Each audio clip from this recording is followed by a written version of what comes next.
राष्ट्रिय स्वतन्त्र पार्टी रासपाका सभापति रवि लामिछानेले सभामुख देवराज घिमिरेलाई भेटेर सांसद पद निलम्बन फुकुवा गरिदिन आग्रह गर्नुभएको छ। मंगलबार बिहान सभामुख घिमिरेलाई भेटेर सभापति लामिछानेले यस्तो माग गर्नुभएको हो। यसअघि गत माघ 18 गते पनि सभामुखलाई भेटेर सभापति लामिछानेले आफ्नो सांसद पद निलम्बन फुकुवा गरिदिन आग्रह गर्नुभएको थियो।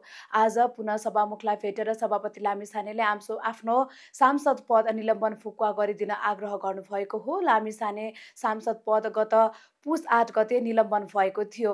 गत कार्तिक 2 गते सभापति लामिछाने पक्राउ पर्नु भएको थियो। पछि सहकारी ठगी, संगठित अपराध र सम्पत्ति शुद्धिकरण अभियोगमा मुद्दा दर्ता भएपछि गत पुस 8 गते उहाँको सांसद पद निलम्बन भएको थियो। रासपाले लामिछानेको सांसद पद निलम्बनमा सभामुखले विवेक नपुर्याएको टिप्पणी समेत गर्दै आएको छ। संसद सचिवालयले भने सभापति लामिछानेको सांसद पद निलम्बनको आधार कास्की जिल्ला प्रहरी कार्यालयको पत्रलाई देखाउँदै आएको छ।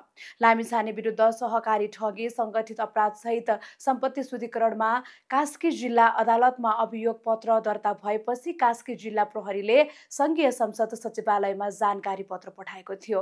सोही पत्रका आधारमा संसद सचिवालयले सभापति लामिछाने सांसद पदबाट निलम्बन रहेको पत्र टाँसेको थियो।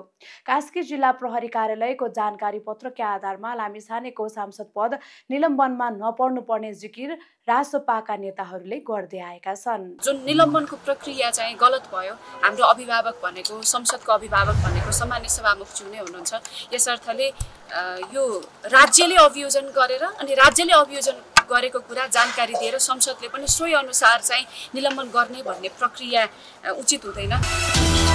राष्ट्रिय प्रजातन्त्र पार्टीका सांसद दीपक बोहराको निधन। राष्ट्रिय प्रजातन्त्र पार्टी राप्रपाका वरिष्ठ नेता एवं पूर्व मन्त्री बोहराको उपचारको क्रममा काठमाडौँको ओम अस्पतालमा निधन भएको उहाँका स्वकीय सचिव तारामणि चन्दले जानकारी दिनुभयो। सांसद बोहरा रूपन्देही क्षेत्र नम्बर 3 बाट निर्वाचित सांसद हुनुहुन्थ्यो। दीपक बोहरा जिन्दाबाद जिन्दाबाद जिन्दाबाद जिन्दाबाद जिन्दाबाद।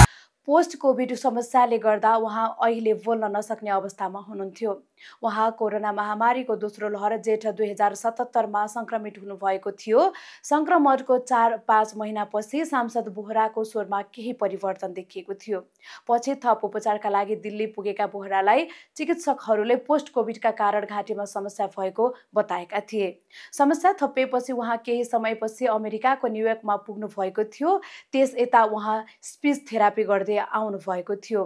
पोस्ट कोभिडका कारण उहाँको घाँटीमा क्यान्सर भएको थियो। बोहरालाई घाँटीको समस्या थियो। उहाँ चुनावको बेलामा पनि बोल्न नसक्ने अवस्थामा हुनुहुन्थ्यो। नबोलेरै उहाँले निर्वाचित हुनुभएको थियो। संसदमा पनि उहाँले बोल्नु भएन। उहाँले आफ्ना कुरा राप्रपाकै अन्य सांसद मार्फत सुनाउने गर्नुहुन्थ्यो।